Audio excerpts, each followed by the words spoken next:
Je ne saurais entamer mon allocution sans remercier le bon Dieu qui nous a couverts de sa grâce et nous a réveillés en bonne santé.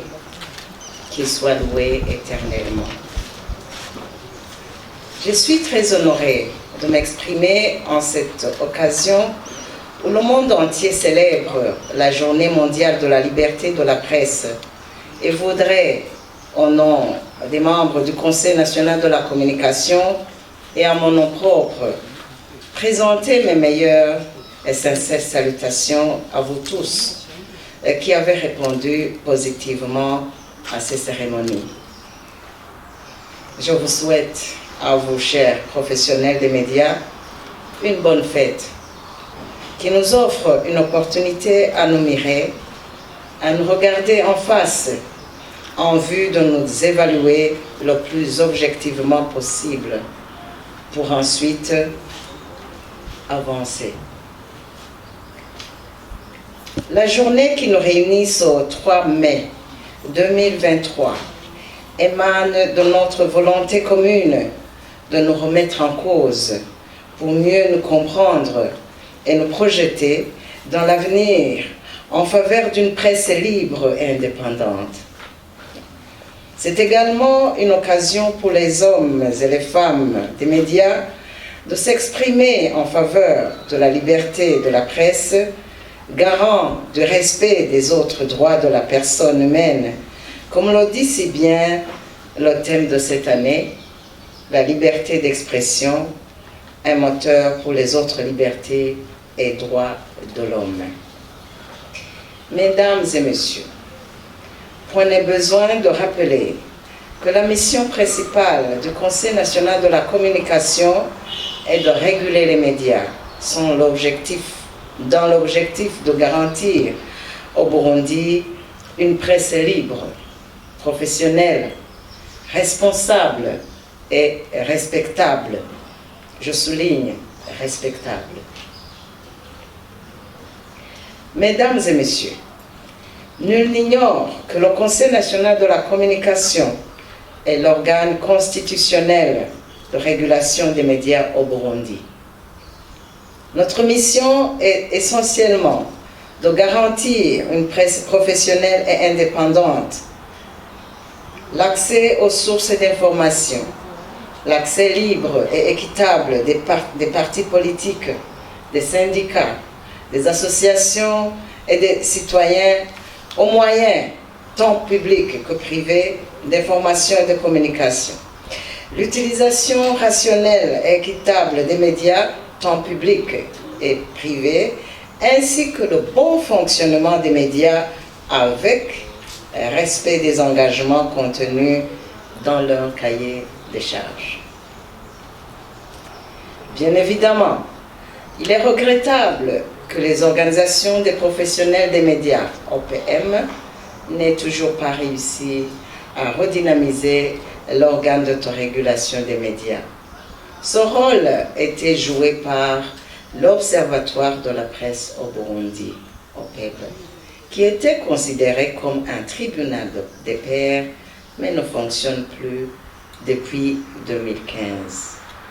Or, c'est toujours mieux que les erreurs et autres manquements professionnels se règlent avant tout au sein de la corporation. Le linge sale se lave en famille, dit-on. Je vous engage donc à repenser l'autorégulation, en revivant le PEB, ou alors en créant une autre structure capable de jouer efficacement ce rôle pour l'intérêt supérieur de la profession. Je vous invite une fois de plus à redynamiser cet observatoire qui est une sorte de tribunal de pairs ou créer un organe qui aurait la même vocation et qui soit à mesure de travailler avec vivacité, puisqu'une presse libre et indépendante permet aux journalistes et autres professionnels des médias de travailler professionnellement pour la promotion de la paix, de la démocratie, de la bonne gouvernance et du respect des droits de la personne humaine.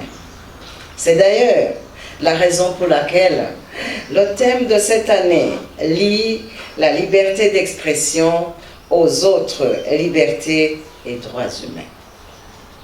Mesdames et messieurs, l'évolution parfaite des prestations des journalistes pour l'année 2022-2023 nous conduit vers un satisfecit.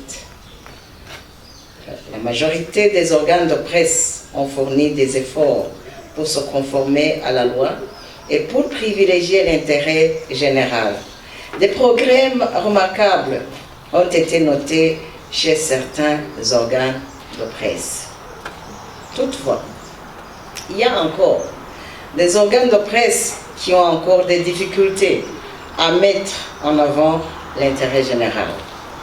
Nous n'allons jamais nous fatiguer de leur prodiguer des conseils, n'en déplaise à ceux qui supportent mal les conseils constructifs donnés par le régulateur sans complaisance.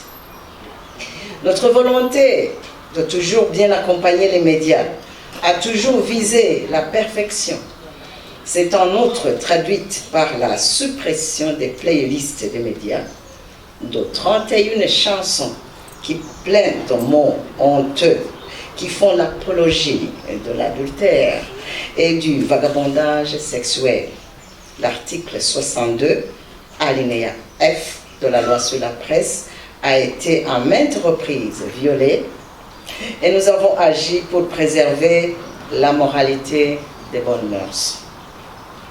Nous saisissons cette occasion pour leur dire que la liberté de presse repose essentiellement sur le respect de la loi, le contraire étant plutôt préjudiciable à la liberté de la presse. J'ose espérer que c'est aussi votre conviction. Pour ce qui nous concerne, au Conseil national de la communication, nous nous tenons déjà prêts à travailler de concert avec tous les partenaires, notamment les responsables des médias et d'autres partenaires éventuellement, afin que pas un seul organe de presse ne tombe dans des erreurs professionnelles. Vous vous souviendrez que nous nous sommes déjà convenus que l'encadrement de proximité des journalistes est une des stratégies de base pour mener à bon port ce travail. Conscient de la délicatesse et de l'importance du métier de journaliste pour la société, le Conseil national de la communication offre sa collaboration à tous les responsables des médias et aux journalistes pour bannir les erreurs dévastatrices du passé.